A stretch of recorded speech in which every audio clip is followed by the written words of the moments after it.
سلام دوستان و همکاران عزیز. قول دادم ویدیو دومشم براتون بسازم. اومدم پشت بوم.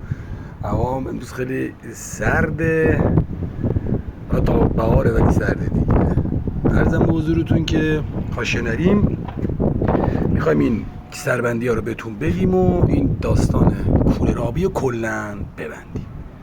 خب ما اونجا بهتون چی گفتیم تو ویدیو قبلیه؟ گفتیم آقا نول همیشه آبیه، به هم دیگه هم سربندیش کردیم به خاطر اینکه شما بتونید بالای سیم کشی رو در بیارید. اصلا فکر کنین ظرفم نیست، اصلا فکر کنین علامت ها نیست، یه سری تیغه داری اینجا. خب اولین کاری که میکنید شما آبی و پایین سربنده کرده بود به عنوان نول.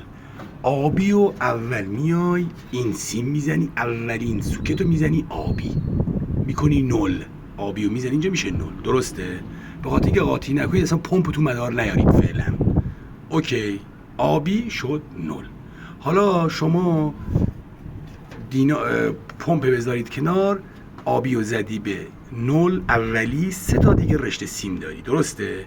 یکیش کند و تنده که بالا میزنیم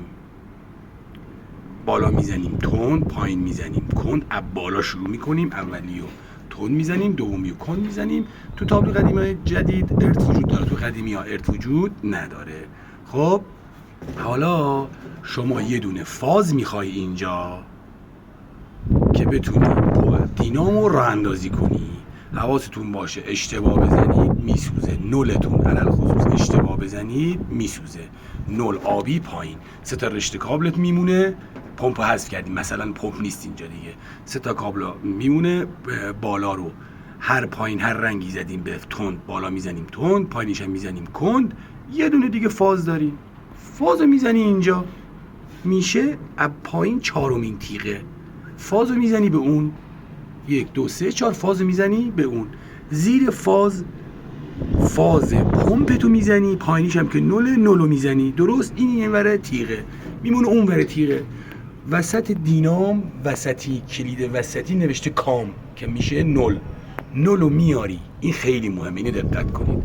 نول دینامو میاری میزنی به سیم آبی که نول اینجا بود اولی، درست؟ یه کندوتون میمونه که رو مستقیم روبروش میزنی. و سلام ناتونم لایک کنید. تو این هوای سرد من اومدم این ویدیو رو گرفتم که شما بتونید سربندی کولر رو خودتون تو خونه انجام بدید. لطفاً یه کامنت هم بذارید که ویدیوهای ما دیده بشه و بتونم کارهایی که تو خونه انجام میدیم به عنوان یه مرد فنیکار خونه، آره، لایک کن. و از این بعد هر کاری ما بکنیم، تعمیرات ماشین، موتور، دینام، نمیدونم تعمیر عرضم به حضورتون که دریل شارژی، هر چی تو خونه باشه، اگه لایک بشه، اگه ویدیو دیده بشه، قطعا ما هم انگیزه میگیریم و این ویدیوها رو برای شما میذاریم. خیلی ممنون که منو حمایت میکنید. یه پیجی زدیم، یه کانالی زدیم که بتونیم با شما اشتراک بذاریم و بدونیم کانال رو رشد بدیم، ببینیم میتونیم یا نه. ولی مطمئنم با حمایت شما میشه این کار رو انجام داد. فقط الان هوا هم بهتون نشون میدم چه وضعیتیه، من با چه شرایطی این ویدیو رو گرفتم، فقط به عشق شما. اینم شبه و این کار رو کردیم براتون.